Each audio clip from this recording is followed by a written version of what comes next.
when they did exactly what he said. They practiced nonviolence, which is what he counseled, and then what happened? It was not even a news story. Now, President Obama, Secretary of State Kerry, the European Union, they're all telling the people of Gaza, and Hamas in particular, that they have to disarm.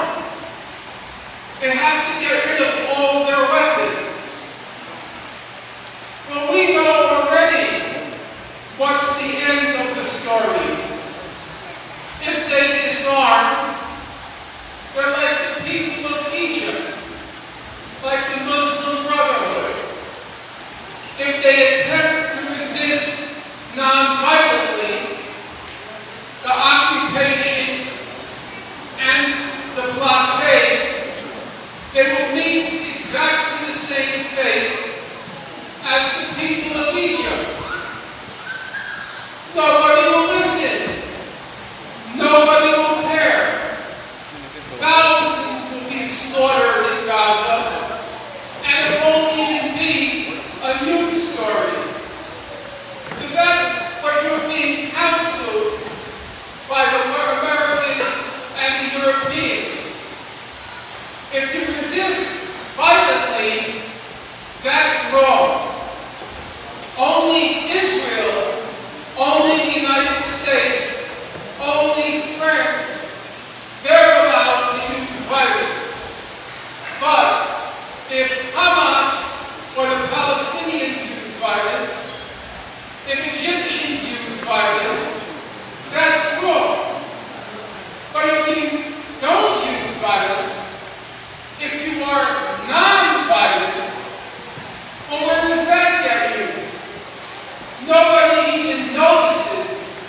Nobody even cares.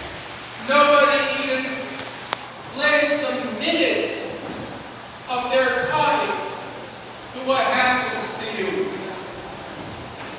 I want to just say a few words about what the U.S. policy has been regarding Egypt since the coup. I'll first say, before the U.S., let me say a couple of words about the vampire Tony Blair. I'm not sure how you translate vampire into Arabic. Well, you got the idea.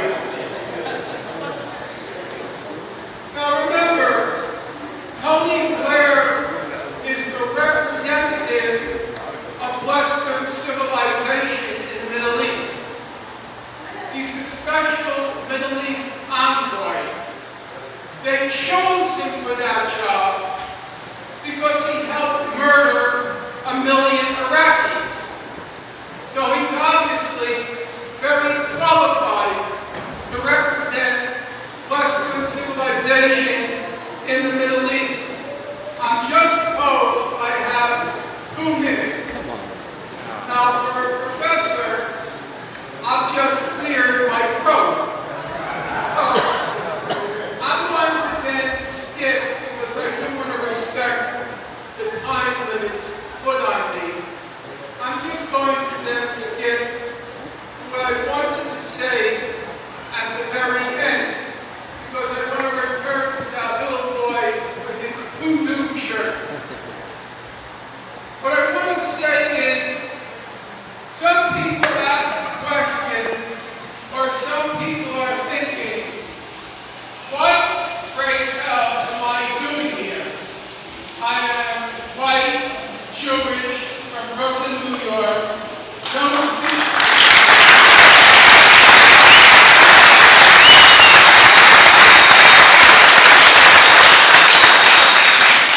I just lost 20 seconds.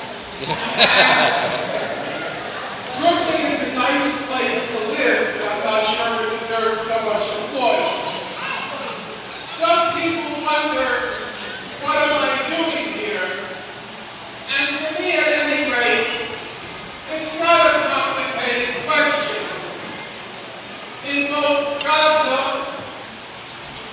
for an eternity, it seems,